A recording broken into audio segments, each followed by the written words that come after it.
皆さんこんばんは。ゼルダ考察の宇野と言います。アイゴールっぽいメタグロスは例の謎の模様の盾から出てきたのかもしれません。ブレスオブザワイルド神々のトライフォース2の薄いネタバレを含みます。未プレイの方はお気をつけください。今回は視聴者の方からいただいたコメントを元に考察していく視聴者コメントミニ考察コーナー、略して仕込み考察です。このチャンネルではブレスオブザワイルド続編や薬剤の目視録の情報を求めていらっしゃる方がワクワクできる動画を投稿していってます。公式の裏付けはなるべくハイラル百科やハイラルヒストリア、マスターワークスなどの公式資料を用いています。気になった方は動画説明欄からチェックしてみてください。では行きましょう。メタグロス君に決めた。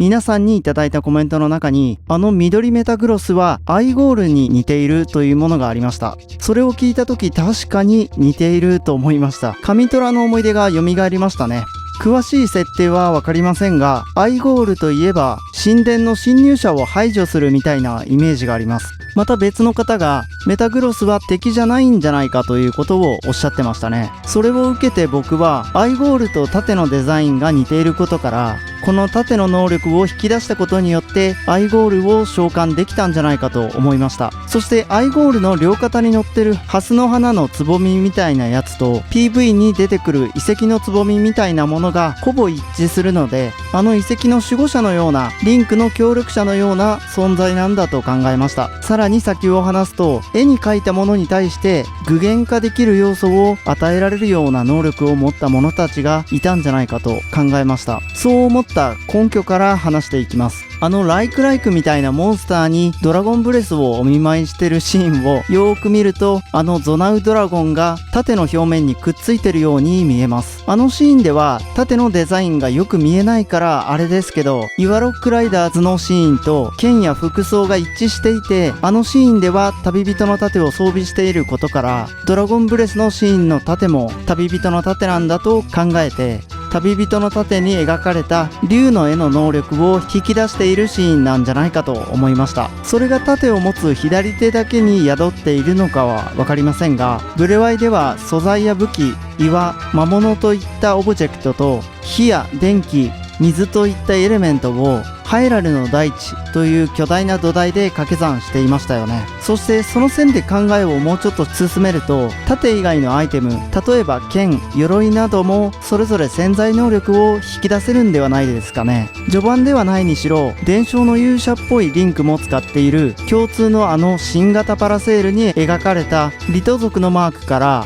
例えばロフトバードのような鳥か飛行型マシンを召喚して飛ぶスピードが上がるみたいな遊びがこの先あるんじゃないかと妄想してみました。思い出してみると、スカイウォードソードでもマスターソードで特定の壁にマークを描くみたいな遊びがありましたよね。ルピーを描くとルピーが出てくる、ハートを描くとハートが壁から出てくるというスカボ時代の技術が続編のリンクの能力に関係しているんじゃないでしょうかね。メタ的なことを言うと、ジョイコンを画面に向けて動かして絵を描き、自由に物を生み出せるような遊びが続編にはあるのかもしれません。そして実はブレスオブザワイルドにも模様を描くという要素がありましたよね。ゾナウのコスチュームとされる蛮族装備のペイントです。その説明文には、身につけると刻まれている特殊な文様によって闘争心が湧き攻撃力が増加するとあります。これを着たリンクは実際攻撃力が上がっていました。あれもそういった類のものなんでしょうかね。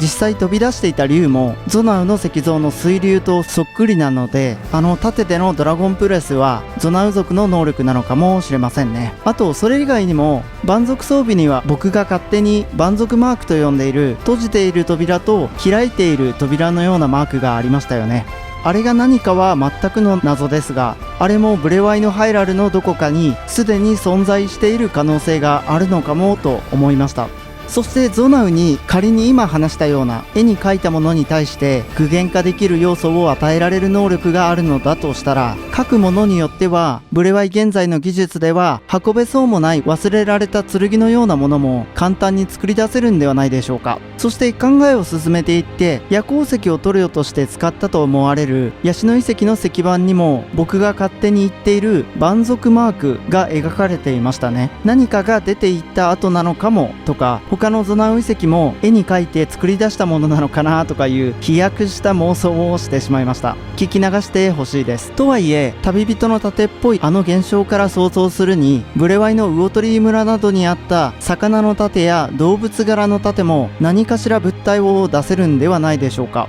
例えば魚の盾なら巨大な魚の魔物が出せるとか、そんな感じでしょうか。それか魚の盾からはジャブー様、鹿の絵の盾からはトアプリの精霊ラトアーヌをそれぞれ味方として召喚できるみたいな妄想はやりすぎですかね。あれってそもそも牛の絵なのかな。こっちも聞き流してください。雷の大地の4つのマークも何かを呼び出せるのかも。